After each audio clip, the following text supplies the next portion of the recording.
Remember जुगाड़ू Kamlesh from Shark Tank season 1? आपने loan लेने की कोशिश क्यों नहीं की? देगा कौन?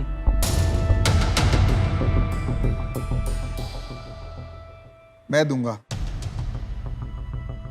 10 लाख रुपए मैं आपको दूंगा, ठीक है। मैं आपकी 40% इक्विटी लूंगा, 40%। ठीक है। और 20 लाख रुपए मैं आपको दूंगा लोन, कोई इंटरेस्ट नहीं लूंगा आपसे।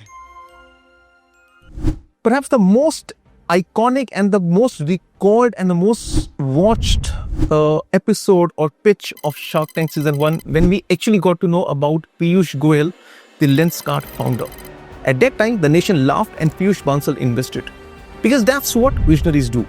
They see potential where others see problems. And now the same visionary is listing his dream on Dalal's feet.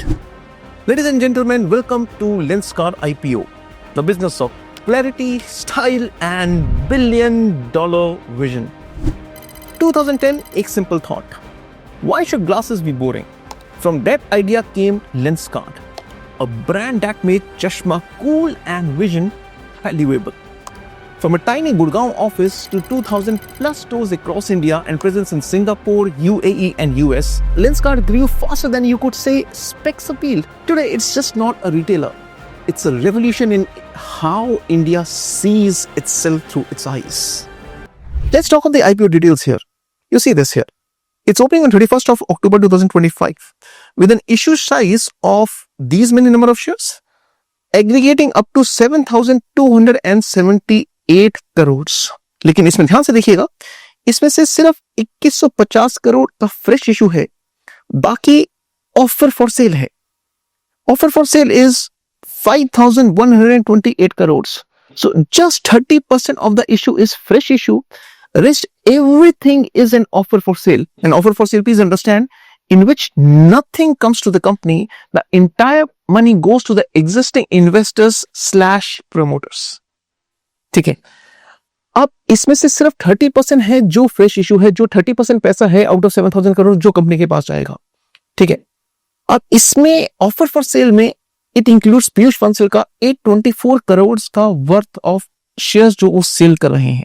इसका प्राइस पॉइंट है 382 से 402 रुपीस पर शेयर के हिसाब से, राइट. और अगर आप इसका प्राइस और उसका फाइनेंशियल्स देखेंगे, अब ध्यान से देखिए, आपका सेल्स ग्रो कर रहा है 65% से, right, which is okay.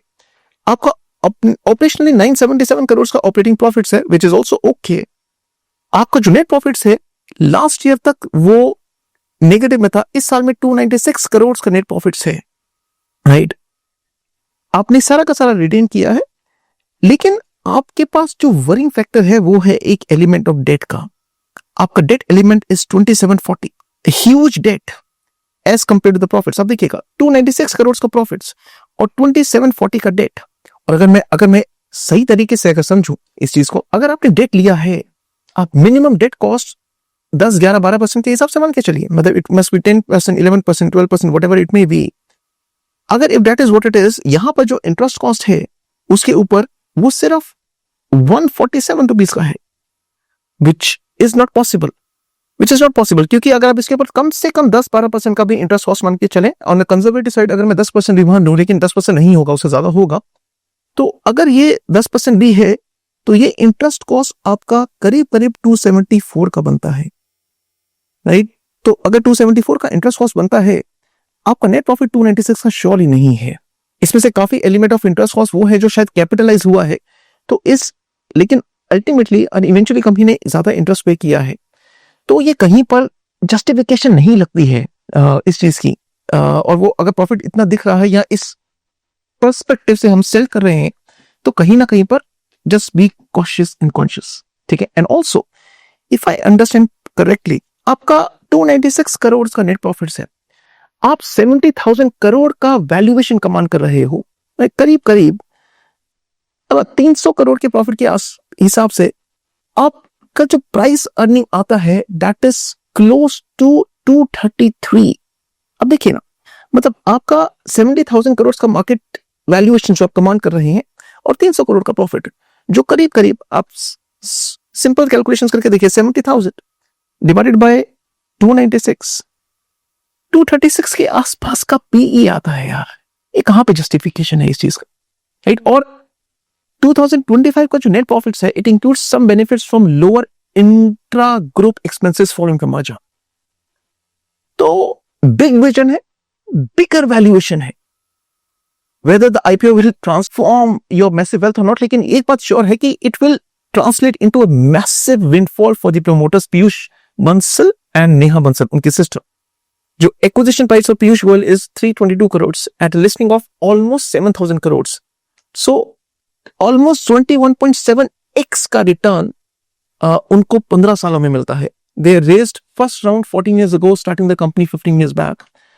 Piyush 2 crore share sale कर रहे हैं with an offer for sale, netting a gain of 770 crore. Neha Bansal is selling 57.4 lakh shares, netting a gain of 227 crore. 10 years ago the valuation was 600 crores, today it stands at 70,000 crores, सीधा सीधा 12x increase in 15 years on a complete separate analogy। मतलब कोई connection नहीं है आपस में, peer comparison भी नहीं है, लेकिन Aditya Birla fashion retail limited की बात करूं, उनके पास 11.9 मिलियन स्क्वायर फीट का रिटेल स्पेस है, 11.9 मिलियन स्क्वायर फीट का रिटेल स्पेस, 4664 स्टोर्स हैं उनके पास, ठीक है। और अगर मैं उसका मार्केट कैप देखूं, आदित्य बिरला का मार्केट कैप है 10,093 का, 10,093 का मार्केट कैप है। I am shooting this on 29th of October, right? तो एज ऑफ नाउ 10,093 का मार्केट कैप है, ठीक है।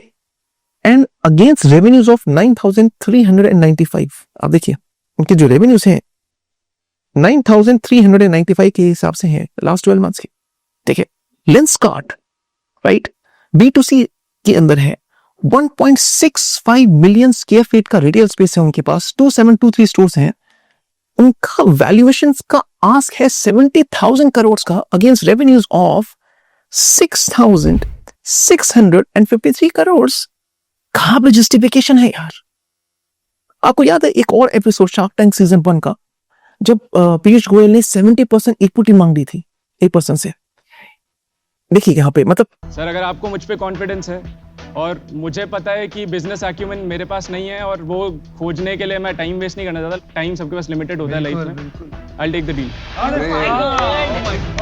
बच्चे को लूट लिया इसने, और आपने तो बच्चे को बर्बाद ही कर दिया है। ये हिस्सा ही नहीं हुआ, स्लेवरी है, ये स्लेवरी है। मैं आपको ना सेठ एक बात बोलता हूँ, कहां पर वो लगा था कि उन्होंने एकदम से अनरीजनेबल होकर किसी से लिया, और कमेंट्स में आए थे कि मतलब इट्स सॉर्ट ऑफ सैलरी, ठीक है।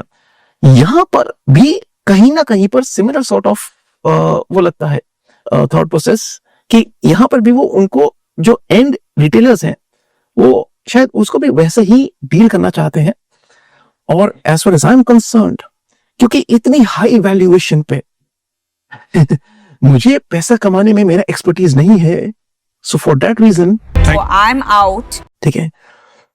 तो वो 02 रुपीज का प्राइस पॉइंट है, 70,000 करोड़ का मार्केट कैपिटलाइजेशन है, ऑलमोस्ट 300 करोड़ का प्रॉफिट है, पीई करीब 236 के आसपास है जो अभी हमने देखा था। इसमें अगर मैं बिजनेस लेंस के हिसाब से देखूं, लेंसकार्ट का, व्हाट ड्राइव्स दिस कॉन्फिडेंस? उनका 6,653 करोड़ का रेवेन्यू है, उनका जो EBITDA मार्जिन है वो करीब 15% के आसपास है, पूरा कंट्रोल है डिजाइन टू डिलीवरी तक का। India's only true omni channel eyewear brand, from factory floors in Haryana to faces across the world, Lenskart has built what every investor dreams of, a scalable moat. And with screen time rising, India's 30,000 crore eyewear market is only getting sharp, but every lens has reflection. 70,000 crore का valuations, Lenskart का all trading at almost 236 times its earning, premium है पर perfection की भी demand है। अगर आप risk की बात करेंगे तो हाई रेंटल्स है और हाई ओपेक्स है, कंपटीशन है टाइटन आई से, ओन डे से, लोकल ऑपरेशन से, राइट। ग्लोबल बेट्स में जैसे कंपनी का एक्सपेंशन प्लान है, it may stretch the margins.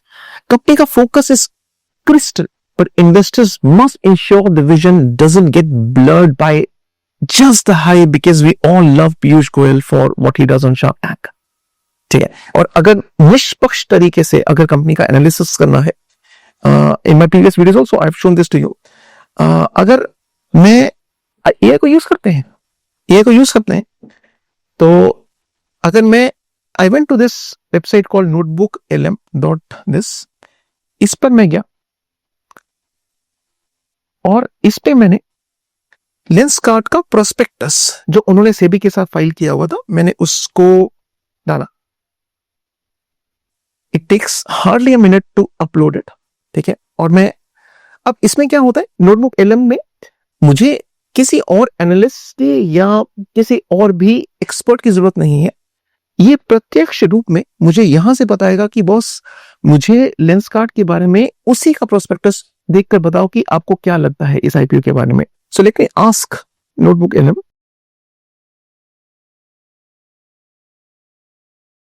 और सीधा हमने नोटबुक एलएम उसको स्कैन करेगा और अपनी रिसर्च को रिस्ट्रिक्ट करेगा टू द प्रोस्पेक्टस जो उन्होंने सेबी के साथ ऑलरेडी फाइल किया हुआ है, कहीं और नहीं.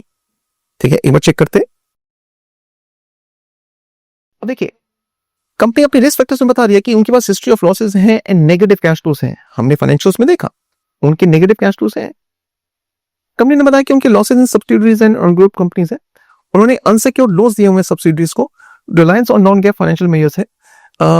Statutory auditors report for the last 3 financial years have included certain modifications in the reports and in annexures, right? That proper books of accounts were kept except concerning one inventory management, right? Accounting difference है, unaudited performer ये है, और कुछ regulatory and compliance concerns हैं company के ऊपर. ठीक है, तो ये सब कंपनी अपनी प्रोस्पेक्टस में बता रही है. और कुछ क्रिमिनल लिटिगेशंस आउटस्टैंडिंग है against Piyush Goyal and Neha Bansal. This is as per the prospectus. And corporate governance में उन्होंने बताया कि उनकी डिपेंडेंस की पर्सोनल के ऊपर बहुत ज्यादा है. कुछ डॉक्यूमेंट्स अनट्रेसेबल थे, लेकिन वो सिर्फ एक नॉलेज के पर से दिया था. राइट, तो कहीं ना कहीं पर मुझे वैल्यूएशन बहुत ओवरली सुपरलेटिव लगता है. राइट, तो क्योंकि मेरा एक्सपर्टीज नहीं है इतनी हाई वैल्यूएशन पर पैसा कमाने की, for that matter I am out of this. इतना एक्साइटमेंट नहीं है, सो आई एम आउट. ठीक है, I mean, Lenskart has built habits. In the end, it's simple. This isn't about glasses. It's about the vision.